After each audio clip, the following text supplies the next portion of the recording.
Kagulat world, biglang natigilan ng tennis community sa Asia.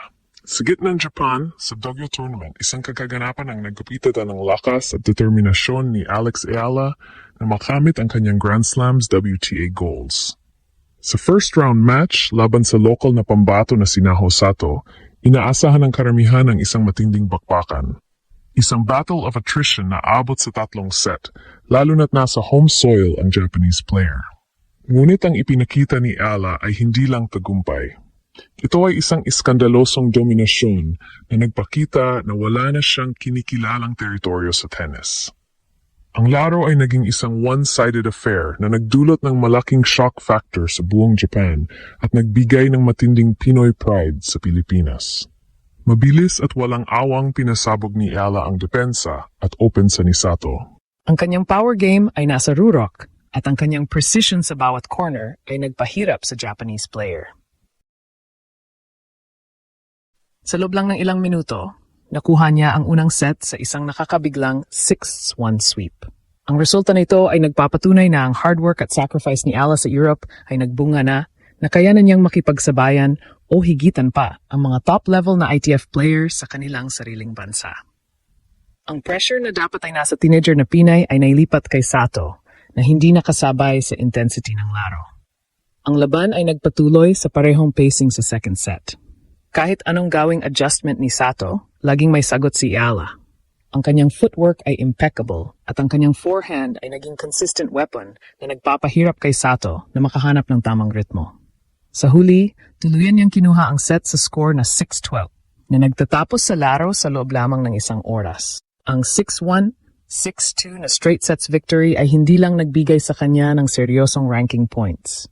Ito ay nagbigay ng isang malinaw na mensahe sa WTA. Si Alex Ayala ay darating at handa siyang durugin ang sinumang humarang sa kanyang daan, kahit pa ito ay nasa harap ng sarili nitong taga-suporta. Ang panalong ito ay hindi lang tagumpay sa court, kundi tagumpay dun sa mental warfare. Patunay na ang Pilipinas, sa pamamagitan niya, ay handa ng gulat ang mundo sa tennis. Ito ba ang simula ng kanyang tuluyang pagpasok sa top 100 ng WTA o may mas matindi pa siyang sorpresang inihanda para sa mga susunod na rounds? Hindi biro ang W100 Tokyo. Ito ay isa sa pinakamalaking tournament sa ITF circuit na nagsisilbing stepping stone para sa mga manlalaro na gustong makapasok sa top 100 ng WTA. Kaya naman, ang presensya ni Alex Ayala dito ay isang statement na handa na siyang harapin ang mas matitinding pagsubok sa kanyang Grand Slams WTA goals.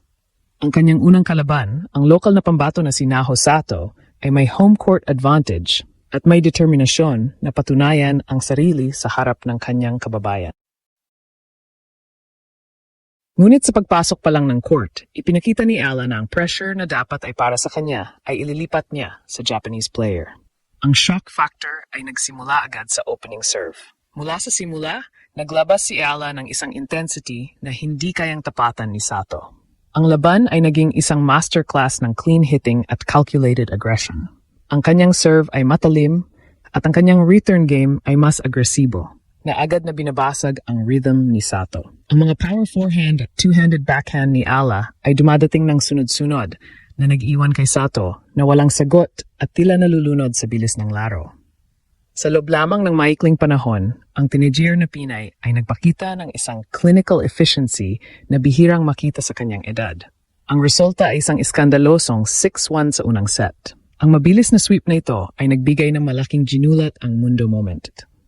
Ang mga Japanese fans na umaasang makakita ng competitive battle ay biglang natahimik, habang ang mga Pilipino na nanood ay lumakas ang sigaw ng Pinay. Ang straightforward na panalo ay hindi lang tungkol sa puntos. Ito ay tungkol sa mental warfare. Ipinapakita ni Ayala na ang kanyang training at focus ay nasa ibang level na. Wala siyang sinayang na oras at wala siyang binigay na chance kay Sato na makabalik sa laro o makaramdam ng momentum. Ang dominasyon ay nagpatuloy sa second set. Pagamat nagkaroon ng kaunting pushback si Sato, mabilis itong na-neutralize ni Ayala. Ang bawat break point na hinaharap ni Ayala ay madalas na sinusundan ng isang powerful winner o ace. Ang kanyang composure sa ilalim ng pressure ay critical. Ang kanyang mga experience sa mga major tournaments at sa pro circuit ay nagbigay sa kanya ng veteran mentality kahit siya ay isang teenager pa lamang. Sa huli, tuluyan niyang tinapos ang home favorite sa score na 6-2 na nagtatapos sa laro sa loob ng humigit kumulang 1 oras. Ang 6-1, 6-2 na straight sets victory laban sa isang lokal na pambato ay nagpapakita na seryoso si Ayala sa kanyang misyon. Ang panalong ito ay nagbigay ng matinding boost sa kanyang WTA ranking at nagbigay ng malinaw na mensahe. Ang Pilipinas ay handa na para sa WTA Tour. Ang iskandalosong 6-1, 6-2 na panalo ni Alex Ayala laban kay Naho Sato ay nagbigay ng sapat na evidence para sa mga analyst kung gaano nakalayo ang narating ng kanyang laro. Ang dominasyon na ito ay hindi tsamba. Ito ay resulta ng technical evolution na kanyang pinagdaanan sa mga nakaraang buwan.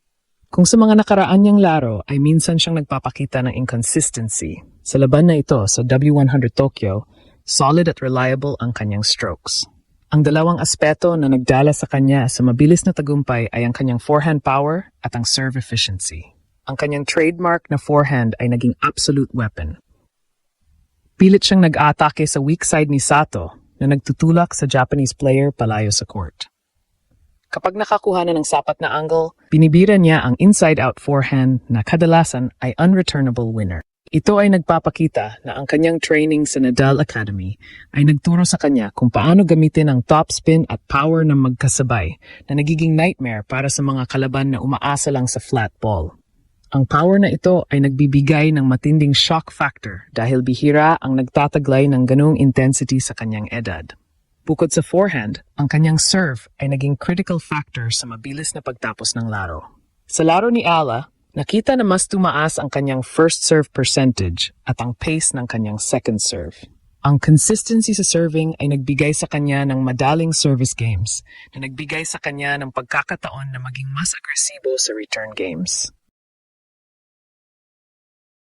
Sa madaling salita, mas madalas siyang nakakakuha ng libreng puntos mula sa kanyang serve at mas nakabawi siya agad kapag may break chance ang kalaban. Ang maturity na ito sa kanyang serving ay nagpapatunay na handa na siya sa demands ng higher level competition.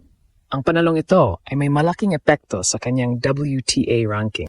Ang W100 ay nagbibigay ng substantive points, mas malaki kaysa sa W60 o W25 tournaments. Ang bawat panalo dito ay naglalapit sa kanyang ultimate goal, ang tuluyang makapasok sa top 100. Ang pagpasok sa top 100 ay magbibigay sa kanya ng direct access sa mga major tournaments at Grand Slams nang hindi na kailangang dumaan sa qualifiers. Ang pagpapabagsak sa isang home contender sa ganitong convincing fashion ay nagpapala ng malakas na mensahe hindi lang sa Pilipinas, kundi sa buong tennis circuit. Si Alex Ayala ay isang lehitimong threat at ang kanyang pag-akyat sa WTA ladder ay hindi na mapipigilan.